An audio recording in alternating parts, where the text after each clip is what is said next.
તો મહત્વપૂર્ણ સમાચાર, આજે ઇન્ડિયા અને ન્યૂઝીલેન્ડની ફાઇનલ મેચ રમાવાની છે ત્યારે સુરતના ક્રિકેટ રસિકો દ્વારા જણાવવામાં આવ્યું છે કે આજે તો ઇન્ડિયા જ જીતવાનું છે।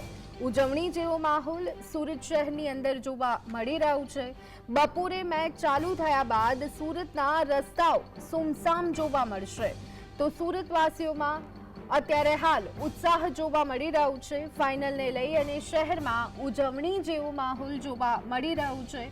અત્યારથી જ લોકો ચીયરઅપ કરતા જોવા મળી રહ્યા છે। આજે ચેમ્પિયન્સ ટ્રોફીની ફાઇનલ છે ત્યારે ટ્રોફી ભારતને નામ છે તેવો આશાવાદ સુરતીઓ વ્યક્ત કરી રહ્યા છે।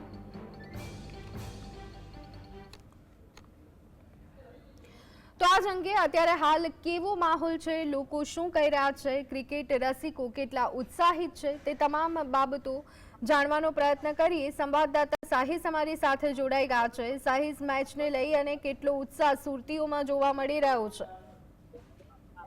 બિલકુલ ચોક્કસ। આજે ઇન્ડિયા ન્યુઝીલેન્ડની જે મેચ રમવા જઈ રહી છે અને ફાઇનલ મેચ છે તેને લઈને સુરતીઓની અંદર ઉત્સાહનો માહોલ જે છે તે જોવા મળી રહ્યો છે। જોઈ શકાય છે કે નાના ભૂલકાઓ તમામ લોકોની અંદર અત્યારે ઉત્સાહનો માહોલ જે છે તે અત્યારે જોવા મળી રહ્યો છે।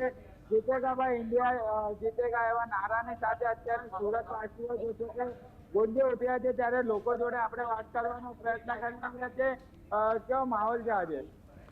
માહોલ ખૂબ જ રોમેન્ટિક અને ખૂબ જ ખુશનુમા માહોલ છે, કારણ કે બધાના મનમાં એક વસ્તુ નક્કી થઈ ગઈ છે કે જે આજથી 20 વર્ષ પહેલા ન્યુઝીલેન્ડે આપણને એક કારમી હાર આપેલી હતી ચેમ્પિયન ટ્રોફીમાં, એનો આજે બદલો વાળવાનો દિવસ છે ને એક ન્યુઝીલેન્ડનો મેન પ્લેયર અત્યારે અનફિટ છે, એટલે આમ જ કુદરત પણ એવી ઈચ્છે છે કે ભારત આજે વિન થાય, કારણ કે અત્યારનો જે માહોલ છે, બધા રવિવારનો દિવસ છે, લોકોએ કામ ધંધાનો સ્વયંભૂ રજા રાખેલી જ છે, પ્લસ કુદરતી રજા આવેલી જ છે અને રમવાનો અને મેચ જોવાનો માહોલ થનગનાટ એવો છે કે લોકો ક્યારે 2:30 વાગે એની ખરેખર રાહ જોઈ રહ્યા। બિલકુલ, તમે જણાવજો કેવો ઉત્સાહનો માહોલ છે આજે?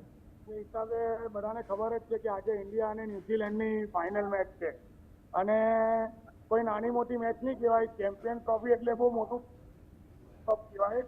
વર્લ્ડ કપ પછી જે માનવામાં આવે છે ચેમ્પિયન ટ્રોફી, એ ચેમ્પિયન ટ્રોફીની આજે ફાઇનલ છે અને જે હિસાબે રોહિત શર્મા સુમન ગિલની જે પાર્ટનરશિપ થાય છે ઓપનિંગની, જો આજે એ પાર્ટનરશિપ 100 રનની પણ થઈ ગઈ તો ન્યુઝીલેન્ડને ઘર ભેગા થવાનો વારો આવી શકે। તે હિસાબે વિરાટ કોહલીનું ફોર્મ આવ્યું છે સેમીફાઇનલમાં, આપણે બધાએ જોયું છે ઓસ્ટ્રેલિયા સામે કે એક શાનદાર પારી વિરાટ કોહલી રમ્યા હતા અને જે હિસાબે રમે છે તે હિસાબે સુમન ગિલની સાથે વિરાટ કોહલી, એની સાથે શ્રેયસ અય્યર, અક્ષર પટેલ, હાર્દિક પંડ્યાએ જે ફિનિશિંગ મુવમેન્ટ આપેલી હતી અને બોલિંગમાં પણ વરુણ ચક્રવર્તી છે, અક્ષર પટેલ છે, જડ્ડુ છે આપણા બાપુ અને મોહમ્મદ શામી, એ બોલિંગમાં પણ આપણે કોઈ વિચારવાનું એવું આવતું નથી અને રમશે ઇન્ડિયા આવશે બરાબર અને જીતશે પણ ઇન્ડિયા જ, કારણ કે ઇન્ડિયાની આખી ટીમ આજે એકદમ ફોર્મમાં ચાલી રહી છે। બિલકુલ, ઇન્ડિયાની ટીમ ફોર્મમાં ચાલી રહી છે તેવી વાત કરવામાં આવી રહી છે। સુરતના રસિકોની અંદર એક ઉત્સાહનો માહોલ છે।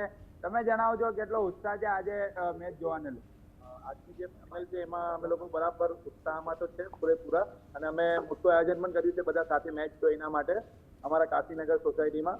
હું તો બધાને વિનંતી કરીશ કે અમારા બધા ગ્રુપો કે આવો અહીંયા અને મજા માણીએ આપણે ફાઇનલી, કારણ કે મેચ તો ઇન્ડિયા જીતવાની છે, એમાં તો કોઈ શંકાને સ્થાન છે નથી અને મારા હિસાબે જો કદાચ રોહિત શર્મા 30 ઓવર ટકી ગયો તો પછી વન સાઇડ મેચ થઈ જશે। એના માટે હું એવું ચાહું છું કે રોહિત શર્મા રમે 30 ઓવર બસ। બિલકુલ, આજે ક્રિકેટ રસિકોની અંદર પણ ઉત્સાહનો માહોલ જે છે તે હાલ અત્યારે જોવા મળી રહ્યો છે। એટલું જ નહીં, પરંતુ આજે જે રીતના રોહિત શર્મા, વિરાટ કોહલી જો ટકી જશે તો આજે ઇન્ડિયા સંપૂર્ણપણે જીતશે અને ન્યુઝીલેન્ડને ઘરે બેસવાનો વારો આવશે તેવી વાત પણ સુરતના રસિકો દ્વારા જણાવવામાં આવી છે। હવે જોવાનું રહેશે 2 વાગ્યા બાદ સુરતના રસ્તાઓ પણ સુમસામ થશે અને તમામ ક્રિકેટ રસિકો ટીવીની સામે જે છે તે જોવા મળશે। જી બિલકુલ સાહિસ, જ્યારે મેચ ભારતની હોય ત્યારે ડેફિનેટલી ક્રિકેટ રસિકોમાં ઉત્સાહ હોય છે, ત્યારે અલગ અલગ પ્રકારે ઉજવણીની સાથે તેઓ મેચ જોતા હોય છે, ચીયરઅપ કરતા હોય છે, તો સોસાયટીઓથી લઈ અને ક્લબ સુધી આયોજન જોવા મળતા હોય છે, ત્યારે કેવા પ્રકારના આયોજનો જોવા મળી રહ્યા છે? બિલકુલ ચોક્કસપણે બપોર બાદ તમામ લોકો LED સ્ક્રીન હોય કે તમામ અલગ અલગ ઘરોની બહાર અને સોસાયટીઓની બહાર જમાવડો જોવા મળશે અને તમામ લોકો હવે ઉત્સાહભેર અને જે 2:30 વાગ્યાની રાહ જે છે તે જોઈને બેઠા છે અને લોકો પણ હવે જણાવતા નજરે પડી રહ્યા છે કે એડવાન્સમાં જ હવે ફટાકડા લાવવાના છે. લોકો જોડે પણ વાત કરીશું. તમે જણાવજો બપોર બાદ કેવો માહોલ અને શું કહેશો, કઈ રીતની જીત? બપોર પછી તો આજે ચેમ્પિયન્સ ટ્રોફી છે, બહુ મોટી ટુર્નામેન્ટ છે. એ રસ્તા સોના જે રીતે ભારત પાકિસ્તાનની થઈ હતી, રસ્તા સોના હતા, એ રીતે આજની ફાઇનલમાં આજે રસ્તા પર તમને કોઈ માહોલ એવો સુનસાન રસ્તો હશે. બધા મોટા મોટા પડદાઓ પર LED સ્ક્રીન પર કાં તો પછી ઘરમાં બધા ફેમિલી સાથે ટીવી પર જોતા હશે મેચો. અને અત્યારે અમારી જે તૈયારી છે, અમે ગઈકાલે રાતના જ ફટાકડાની દુકાનમાં જઈને ફટાકડાનો એટલો સારો સ્ટોક કરી મૂક્યો છે અને અમારી પૂરી સોસાયટી છે એક સાથે બેસીને જોવાના છે ક્રિકેટ. કેમ કે જીતવા એટલે જોવાના એના કારણ છે કે જીતવાની આપની ઇન્ડિયા જ છે. ફાઇનલી આપણે ઇન્ડિયા જીતવાની છે અને એટલા બધા ફટાકડા ફોડવાનો એટલો મોટો આયોજન રાખેલો છે ને. તમે હું કહું છું કે કાશીનગર સોસાયટીમાં વેલકમ પાન સેન્ટર પાસે આવજો. હવે બધા ફટાકડા ફોડવાના છે 10 વાગે, જેવું મેચનો રિઝલ્ટ આવશે એવું. હવે બધા 10 વાગે રાતના વેલકમ પાન સેન્ટરમાં ફટાકડા હોય એટલે બધા આવજો. બોલો ભારત માતા કી.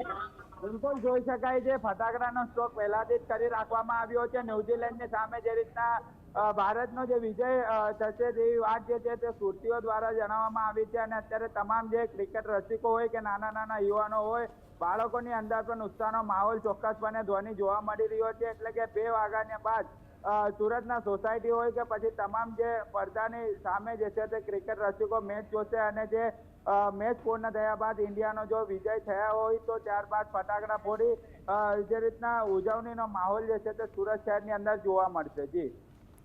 જી આભાર સાહિલ સમગ્ર માહિતી આપ